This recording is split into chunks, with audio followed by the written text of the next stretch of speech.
Eu queria agradecer a todos pela presença. Dizer que, na verdade, né, o nosso Sérgio Fausto agradece a minha participação, mas eu é que agradeço a oportunidade de estar podendo, né, compor um projeto no Instituto Fernando Henrique, que tem, né, colaborado tanto com o aprofundamento das discussões de políticas públicas no nosso país. A ideia desse pequeno ciclo de 2 seminários para falar dos desafios do sistema de saúde brasileiro, com um foco especial no desafio do sistema público brasileiro, foi a gente tentar ultrapassar um pouquinho um primeiro ponto de diagnóstico em 2 questões centrais, uma o modelo de financiamento e a outra o modelo de gestão. Então, a ideia são 2 ciclos, 2 seminários. O primeiro, o de hoje, sobre os desafios do financiamento do sistema público de saúde, e o próximo, no dia 16 de setembro, cujo foco será o modelo de gestão. Qual foi a ideia? A ideia foi partir da premissa, porque nós estamos completando esse ano 25 anos de SUS, né, ou ano passado, e 15 anos de regulação do setor privado. Então, a ideia era tentar ir um pouquinho para, depois da evidência da questão do financiamento e da questão do modelo de gestão, partindo da premissa de que o sistema público brasileiro precisa, sim, de mais recursos para poder operar um sistema de saúde de qualidade, mas que esses recursos novos ou oriundos de economias do sistema atual, ou de prioridades de outras áreas de governo, se eles não estiverem aplicados, não forem alocados, não forem investidos num novo modelo de saúde pública, numa revisão do modelo atual de saúde pública, nós não vamos para lugar nenhum, nós vamos estar só alimentando a ineficiência que a população sente no atual sistema. Não estou dizendo com isso que nós estamos melhor em saúde no país, estávamos melhor há 25 anos atrás. Não estamos muito melhor hoje. Mas, efetivamente, o modelo tem um grau de ineficiência muito forte. Para essa rodada de hoje do financiamento, nós tivemos o prazer aqui de aceitarem o convite o André Médici e o Zé Roberto Arruda. O André Médici é uma figura, um técnico da mais alta qualidade, um economista sênior do Banco Mundial, dedicado a essas questões de economia da saúde. Ele fala disso há mais de 20 anos, e o Ministério da Saúde, só há 2 anos, criou um departamento de economia da saúde, para você ter uma ideia de o quanto esse debate é um debate que não se faz no nosso país. E para compensar os gestores de saúde que estão aqui presentes e todos querendo gastar mais recursos na saúde, temos vários colegas gestores da saúde aqui, nós também convidamos, e ele aceitou, o Zé Roberto Arruda, que acho que hoje é o maior especialista brasileiro, o Zé Roberto Afonso, perdão, que é hoje talvez o maior especialista em finanças públicas, e entre outras medalhas tem a formulação praticamente da Lei de Responsabilidade Fiscal. Eu queria, então, só abrir para reforçar a premissa que nós adotamos nessa área do financiamento, que é a de sair do falso dilema, mais gestão ou mais dinheiro, mas colocar claramente que nós precisamos das 2 coisas simultaneamente para poder reconstruir um sistema. Então, óbvio que, com certeza, eles vão colocar mais dados aqui, ou dados mais atualizados. Se eu conseguisse fazer isso aqui, pronto. Ok. Aqui é um dado comparativo que certamente, talvez principalmente o André, mas ambos os conferencistas devem aprofundar, mas esse gasto público em saúde aqui é uma informação produzida por esse Departamento de Economia da Saúde do Ministério da Saúde, fazendo uma comparação simples com o dólar paritário, ano de 2009, mostrando o gasto público per capita no Brasil comparado com outros países. Então, além do fato de que o Brasil é o último dessa pequena lista, e é lógico que toda lista, todo ranking, também depende de quem você colocou no ranking. Aqui foram colocados países que se costuma colocar no debate da saúde, porque são países que também têm sistemas universais, principalmente o Reino Unido, a Espanha, o Canadá, que têm sistemas universais de saúde, dos quais um pouco nós copiamos. Mas, em todos eles, o gasto público em saúde brasileiro é o menor gasto per capita. E o que sempre chamou a atenção é que, embora o nosso sistema seja um sistema público, universal e gratuito, né, o SUS, só 44% do gasto em saúde brasileiro é público, nesse ano de 2009, onde está essa tabela aqui. Então, apesar do nosso sistema de saúde ser público, né, nós estamos numa base idêntica dos Estados Unidos, que é um sistema, né, essencialmente de setor privado. O número, para mim, o indicador que, para mim, é mais relevante nessa situação esquizofrênica que a gente vive no setor saúde é o outro gráfico, que é o dos gastos em saúde em relação aos gastos totais do governo. E aqui nós estamos falando das 3 esferas de governo, porque o sistema brasileiro é financiado de forma tripartite, União, Estados e municípios. Então, quando a gente fala de gastos de governo, a gente fala a somatória das 3 instâncias de governo. Então, o Brasil, agora, dependendo de qual relatório do Banco do Central você pegar, varia um pouco de ano para ano. Este ano, que a base foi 2012, o Brasil gastava em saúde 7,6% ou 8% de todos os gastos governamentais. De novo, nós estamos num desonroso último lugar em relação a isso. E esse, para mim, é um indicador até melhor que o PIB, os nossos especialistas aí podem falar mais, porque ele não tem realmente, ele tem a ver com a prioridade que cada governo dá no gasto de saúde dentro da sua realidade, dentro do que ele tem de orçamento, do que ele tem de recurso, do que ele tem de governança. Então, é um dado intrínseco mesmo. A variável dele é mais... E nós estamos, de novo, mesmo em relação aos outros companheiros de BRIC, né, como a China e a Rússia, nós estamos abaixo. E se a gente olhar países com sistemas públicos, organizados e universais, como a Espanha, como o Reino Unido, todos eles estão numa faixa de mais de 15%. Isso significa o quê? 15% dos gastos que o governo espanhol faz são em saúde. E no Brasil, nós mal chegamos a 8% de gasto público. Provavelmente isso também tem a ver... Além disso, nós temos um segundo ponto que dificulta o gasto coerente e eficiente desse recurso em saúde que é aplicado no Brasil. Isso daí é uma tentativa só de visualização do nosso sistema de saúde, né?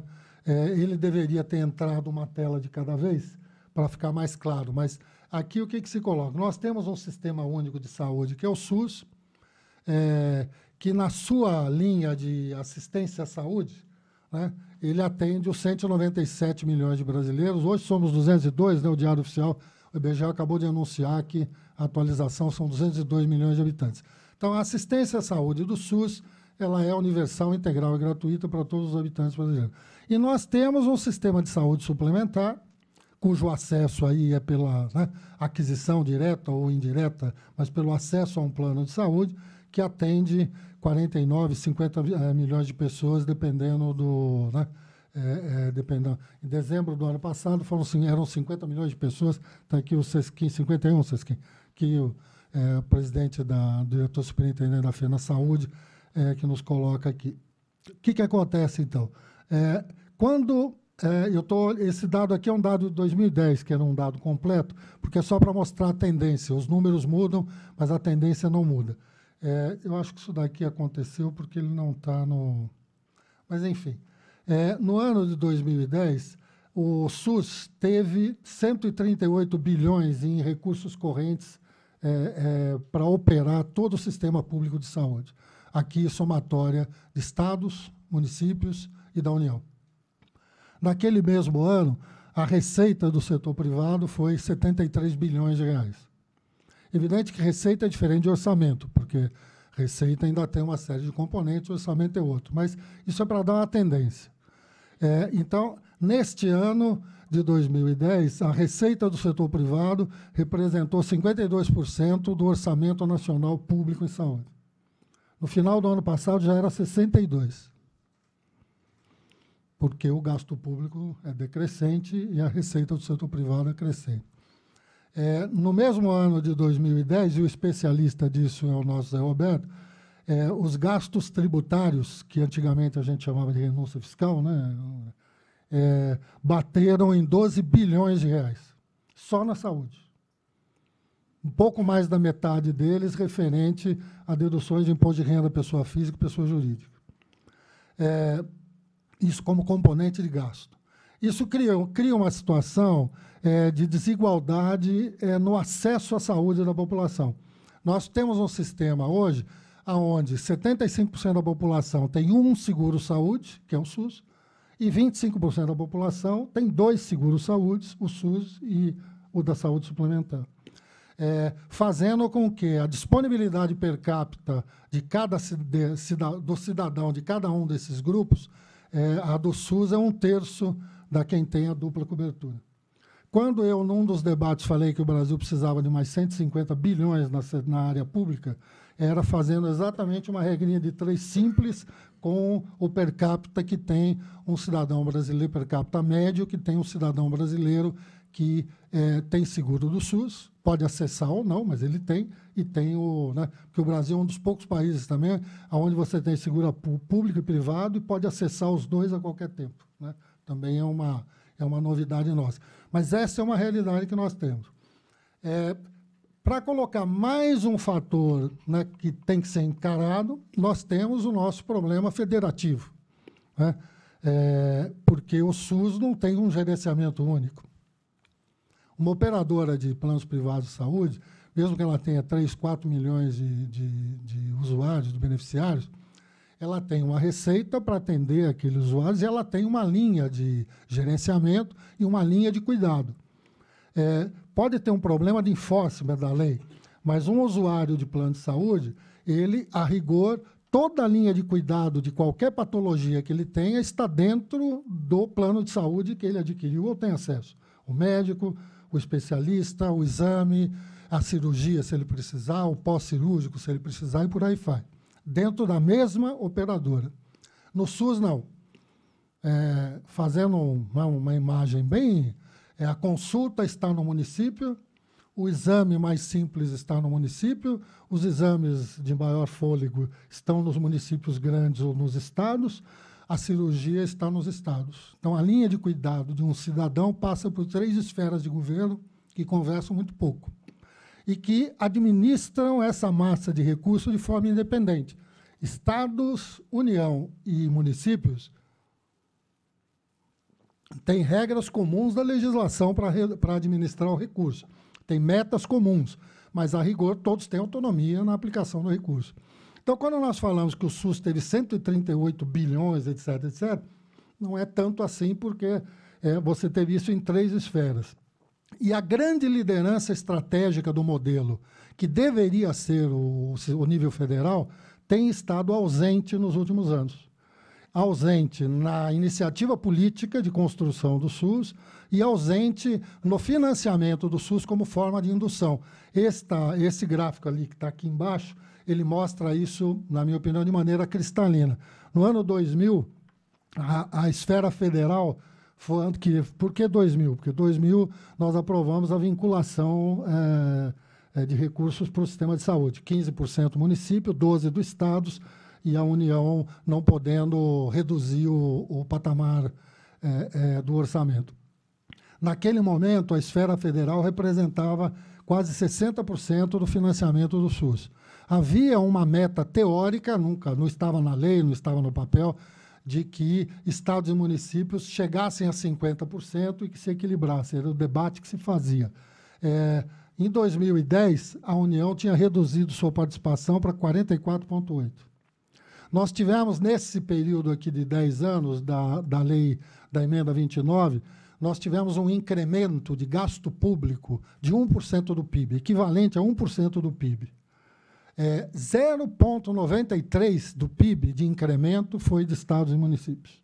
A União se manteve olímpica nos seus 1,6%, 1,7% do PIB como contribuição da esfera federal. Então, este é o desenho que nós temos hoje, 25 anos depois do SUS, 15 anos depois da regulamentação da saúde suplementar, 14 anos depois da aprovação da emenda 29, da aprovação do modelo de OS. Nós temos hoje um grau ainda de timidez no debate gerencial do SUS, que não há consenso nem mesmo se o SUS é público e só público, ou se ele é público e estatal, o que faz uma diferença fundamental, né? porque hoje o SUS nunca foi público, né? Mais de 60% dos serviços que o SUS presta, ele contrata no setor privado. Aliás, nunca foi estatal, perdão, ele sempre foi público. Mas até hoje esse debate não se faz e não se resolve de uma maneira clara e não é enfrentado de uma maneira clara, né? O SUS hoje acaba sendo construído muito mais como público e estatal do que como um sistema público. Então, a ideia hoje aqui, e com pessoas do maior gabarito, é que eles nos coloquem a visão deles em relação a isso, e visões de futuro, sobre o financiamento e, óbvio, também, né, sobre de onde vem e para onde pode ir esse recurso. E no dia 16 a gente tentar aprofundar um pouco as questões do modelo de gestão com o Gonzalo Vecina e o Paulo Modesto. O Paulo Modesto é presidente do Instituto Brasileiro de Direito Público, organiza os seminários de saúde no terceiro setor na área de saúde, e o Gonzalo Vecina é reconhecidamente um dos maiores gestores públicos e privados na área de saúde brasileira. Eu já queria, desde já, convidá-los a também prestigiar no dia 16 e passar a palavra aqui aos nossos convidados, porque eles é que vão nos dizer para onde nós vamos a partir disso. Obrigado.